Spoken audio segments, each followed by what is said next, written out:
Can't talk while we're riding, it's too dangerous in a bunch. So anyway, this is the third ride now, ridden on these TPU tubes. Very nice. Road vibration is no difference than butyl tubes, just the same. Can't feel any more. If anything, maybe they feel a little bit more forgiving, if that makes sense. Other than that, they're nice, they're smooth. Rolling resistance, I can't really feel any difference. Maybe there's a fraction more, less resistance, so they roll better than butyl. They're definitely noisier. It's the first thing you notice when you ride them. Now I'm riding the same pressure, which is about 78 pounds per square inch. Same pressure as the butyl, and you notice the first thing's noise. They're not overly loud, but they're more zhushy. They make more of a zhush noise, especially when you're climbing a hill or you're going fast. You'll notice that the first thing. You put your TPU tubes in, you go for a ride, you'll notice the sound.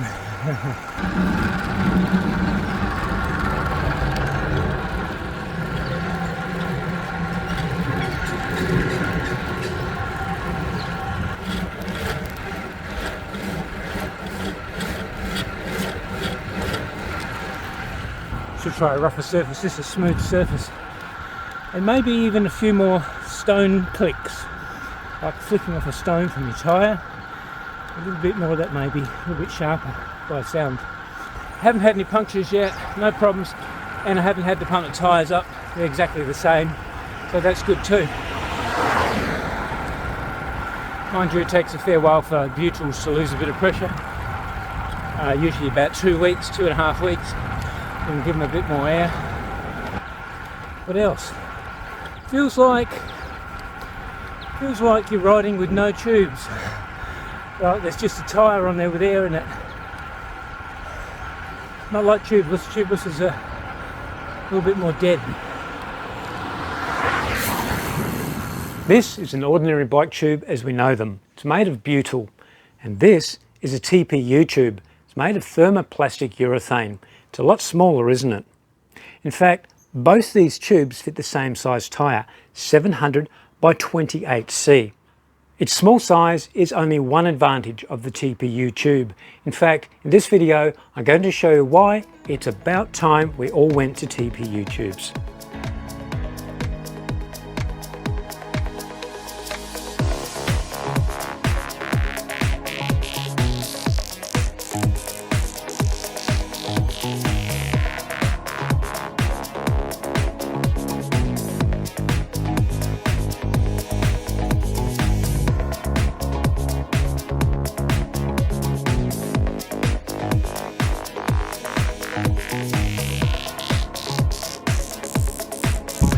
Hey, 100%.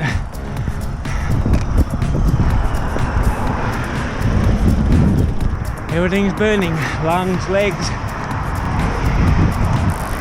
It's all his fault. Tongues are hanging out.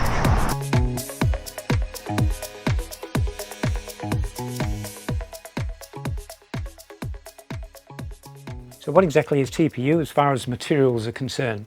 Well, it's a polymer or plastic that can be softened or melted, and its molecular structure remains the same when it's cooled. So that means it can be reshaped or even recycled over and over. And amongst other properties, it has high optical clarity, resistant to chemical attack, has high UV resistance, and is non-toxic. So let's have a look at the most important points we demand from our bike tubes, and we're going to compare the butyl and the latex and the TPU tube. Now I don't have a latex with me, but I certainly have the statistics on them. So to illustrate, I've just taken 3 random wheels, and let's just say we put one of each tube in. So we've got the butyl tube, the latex tube, and the TPU tube. So the first thing we're going to look at is weight. First, to butyl tubes, and the standard butyl tube will weigh between 100 and 130 grams.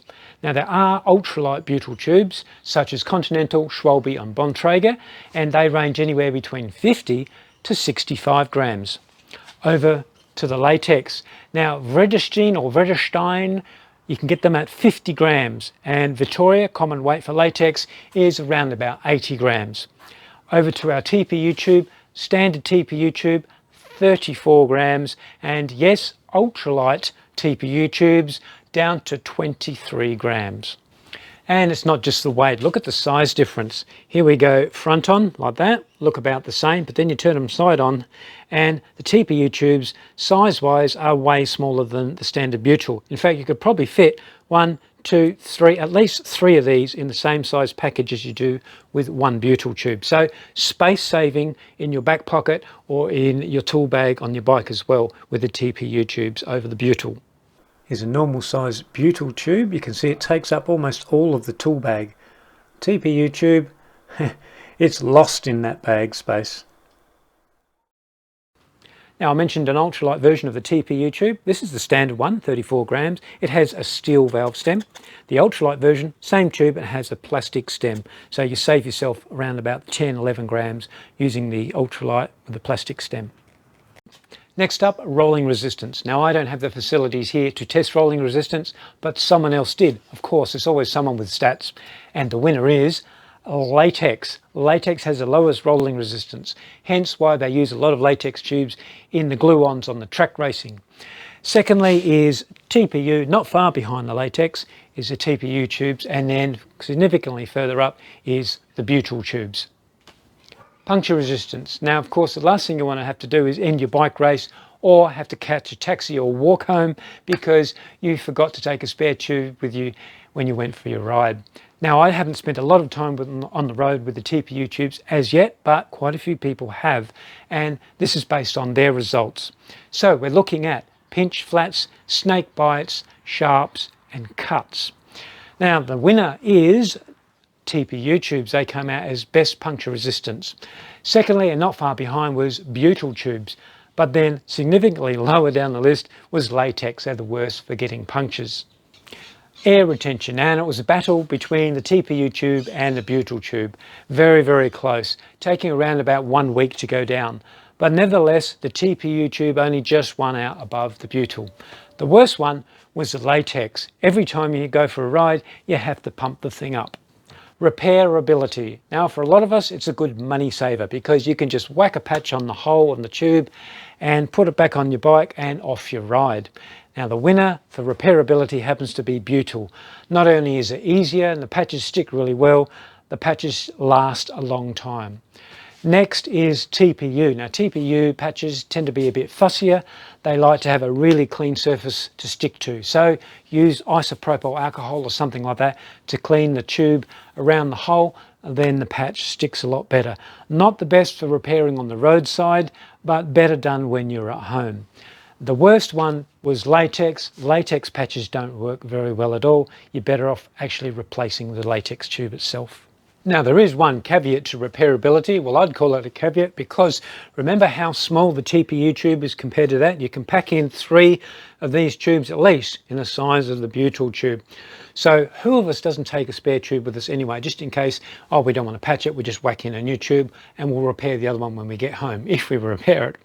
So for us weight weenies, or for a lot of us who want to be minimalist, I'm one of them. I like to be a minimalist, don't like to carry stuff I don't have to, like a whole bunch of Allen keys and things.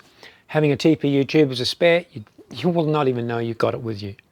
Over to something that's becoming more and more important these days, and that is the product's environmental impact. That includes 2 aspects as far as we're concerned here: manufacturing and the end-of-life disposal. The humble bicycle tube. And not just the bicycle tube, lots of other stuff too. All made from this stuff called butyl. And butyl comes from good old crude oil. To manufacture butyl is complicated and not clean. But who cares? It's worth $6 billion a year. Oh, it's recyclable. It takes only 12.8 megajoules to recycle 1 kilogram of butyl, but 64 megajoules per kilo to make it fresh from the ground. So let's keep all our old butyl tubes, put them on a ship and take them all the way to Southeast Asia. Remove all the valves by hand. Oh no, there's a machine for that. Put them through Auntie May's Mixmaster. 43 steps later, out comes your brand new recycled bike tube. One more step, repack and transport it all the way back to your local bike shop. Total carbon footprint for recycling your bike tube. The latex bicycle tube, its prime material is from the sap of the rubber tree. And there's plenty of rubber trees. That's because we planted them. Lots of them. Lots and lots of them. Too many lots of them. The rubber tree is tropical, belonging to the Amazon basin. But there's now so much demand for rubber that the plantations are now pan-tropical, replacing native flora in other countries. Now latex is recyclable, and it turns out to be quite a simple and clean process. It's also readily biodegradable, but it releases methane, like someone else we know. Now don't get confused, latex is not rubber, it's made from rubber. It's rubber plus zinc oxide, formaldehyde, colorants and more chemicals. Nevertheless, it's still cleaner than butyl. The TPU, or thermoplastic urethane tube, an elastomer that can be either polyester based or tetrahydrofuran, depending on how hard or soft you want the plastic to be. Now you're probably familiar with TPU. Here's a few items you'll recognise that are made from this plastic. The plastic used in 3D printing, that's usually TPU. Here's a 3D mesh material made from TPU. Its high abrasion resistance, flexibility and lightweight make it ideal for making high quality sports products. And now you know where the mesh on this bike seat comes from. The forming and recycling processes are simple, relatively speedy and can be achieved on small scale equipment. So it can be done on a more localized basis. And this also cuts out a lot of transport logistics. When you're making a bike tube out of TPU, it requires a lot less material than with butyl. And TPU is biodegradable. So in many respects, TPU should be our choice. So there's a lot to consider of how a certain product affects our environment. And I'm sure some of you viewers can give a lot more input as to this topic than I can. The cost. And this section I left till last because this is actually why I'm making this video. Previously, the TPU tube used to be very expensive. In fact, the most expensive tube you could buy. But now China has come to make these tubes in mass production and the price has plummeted. So much so, the cost of a TPU tube is the same as a butyl tube. Yep, that's it, exactly the same. And this is only a very recent occurrence. So check out to see the prices. They are the same price. Oh, bang. No, I didn't get bang, we went there real quick. It's gone down quick. You need a hand? Yeah, we do. Now there's one way of keeping your tyre up which we haven't mentioned, and that is tubeless.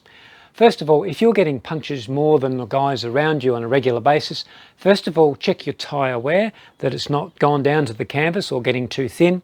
And secondly, check out what sort of tyres you're using. If all the other guys are using standard or heavier duty tyres and you're on ultralight tyres, very, very thin, well of course you're going to get more punctures.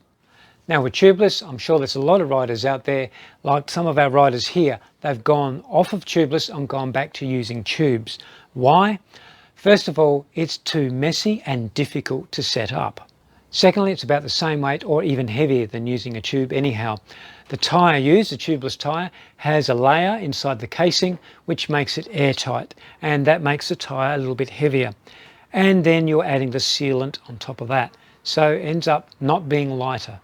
Now, as good as tubeless is, it's not 100% guarantee you're never ever going to get a puncture. And you've probably seen it as much as I have, especially in a bunch. You're riding along, guy gets a puncture with his tubeless and the sealant goes everywhere, all up his back and over his bike, and some of us riders wear it as well.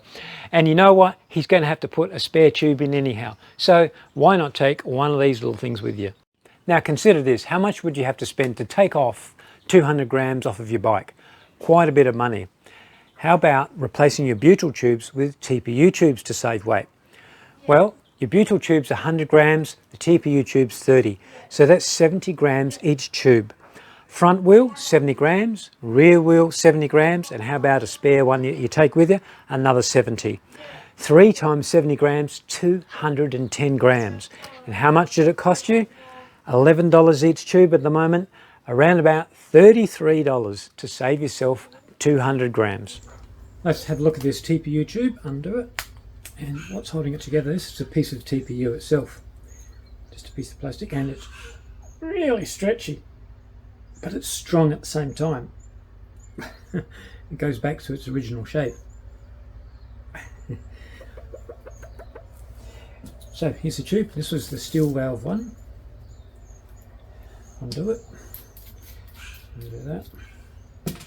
So it's very flat, a bit like snake skin. If you've ever seen snake skin, very flat, very thin, very light. It's slippery, silky slippery, and smooth. And just to show you how strong and flexible at the same time this TPU is, we'll push this flathead screwdriver into it.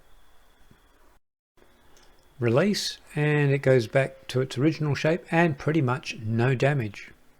Now let's try it to this standard butyl tube, 700 by 28C, and it's the same screwdriver, and it pushes through easier than with the TPU tube. Once more, and we'll just go a bit slower. Yes, it definitely takes less effort to rupture the butyl tube. Now, mounting a TPU tube is exactly the same as any other tube. Just put firstly a little bit of air in the tube so it just takes shape. With one half the tyre on the rim and the other half off, slide the valve in the valve hole and simply tuck the tube in the tyre cavity. Because the tube's slippery, it falls into place easily. Then the final part, when you use the palm of your hands, the tube doesn't stick to the tyre bead or grab the rim. The tyre flips on into place nice and easily, and the tube doesn't get caught between the tyre bead and the rim either.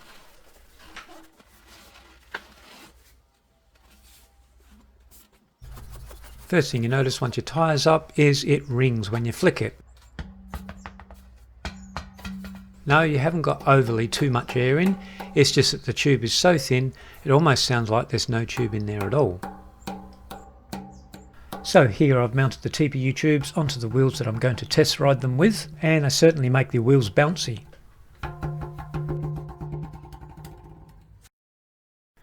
This is the TPU puncture repair kit. It's basically just patches, they're self-adhesive patches, but you'll find also in there, apart from the instructions, are alcohol wipes to clean the tube before you put the patch on. Very, very important. Always clean the tube thoroughly before putting these patches on, because a little bit of oil or dirt on there will cause the patch to lift.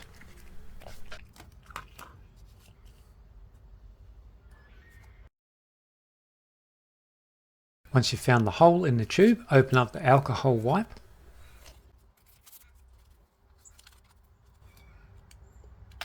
and wipe around the punctured hole a size slightly larger than the patch you're going to put on. If your fingers are not clean, use gloves. Peel the patch off of the backing paper. Make sure you eye up the hole with the patch properly. Once that patch starts to stick, it's difficult to remove. And stretch the patch and tube in different directions to make sure that the patch has a good seal on the tube. And as you can see, the patch has stuck really well. If you find your patch is not sticking to the tube properly, it's because the area around the hole hasn't been cleaned properly. So use another alcohol wipe or some IPA itself from a spray bottle and wipe again. A quick look to see how TPU is made into a bicycle tube. It starts off granulized, heated to melting temperature, then formed. Here it's being made into a long sausage type shape, obviously for a bicycle tube. And then it's cooled down through this trough, which is filled with water, and comes out the end as a very long tube. This is obviously a clear tube because no colorants were added, but you can add colors at the beginning of the melting process, and you can have any color you want. And how about some positives for the TPU tubes? Well, there's plenty of them, isn't there? My personal favorite is they're extremely light and packable. Secondly, they roll better than any butyl tube out there, and they feel smoother to ride on. Thirdly, because they're so slippery and smooth, they're a lot easier to install than any other tube. They won't grab on the tyre bead or the rim. In fact, in most cases, they're going to eliminate the need for tyre levers altogether. And lastly, they're cheap as. just before I finish the video, I got a delivery, a late delivery, and it was one of the super light tubes. So here you go, 24 grams. And it looks exactly the same as the other tube. Very small, different colour. Where's the other one? Pink, and the other one was green. And of course, you see the valves are different. This one's actually got an 85mm stem, which is good. But this is plastic, this one is steel. So this one's a little bit heavier, that's why. Notable too is this one's got a removable valve. So you can take the valve out. Not that you need to put an extension on that, that's long enough anyhow. But if you need to take your valve out of a shorter one, then you can do that, put an extension on. So because it's plastic, remember a metal valve will chew out the plastic thread in there if you keep undoing it and doing it up tight enough. And even if you put your valve cup on tight, it could strip the thread. So just go easy on that stem there. 24 grams.